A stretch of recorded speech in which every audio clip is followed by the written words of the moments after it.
welcome back to another Unreal Engine tutorial. This is Game Found. Yeah. My mic isn't working properly, so the audio might sound a bit different. I'll have to fix it or get a new one. In today's video, I'll show you how to find a place actor's window in Unreal Engine 5. It's a simple tutorial, but since the layout is different from Unreal Engine 4, some people have trouble finding it.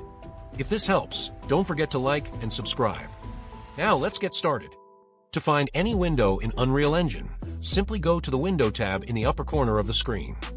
Once you click on it, you'll see a list of different panels and tools available. From here, scroll down to look for Place Actors. And that's it. Now you know how to access the Place Actors window in Unreal Engine 5. With this, you can start blocking out your game, adding key elements to your scene, and bringing your ideas to life. If this tutorial helped you, don't forget to leave a like and subscribe for more Unreal Engine tips. See you in the next video. Bye.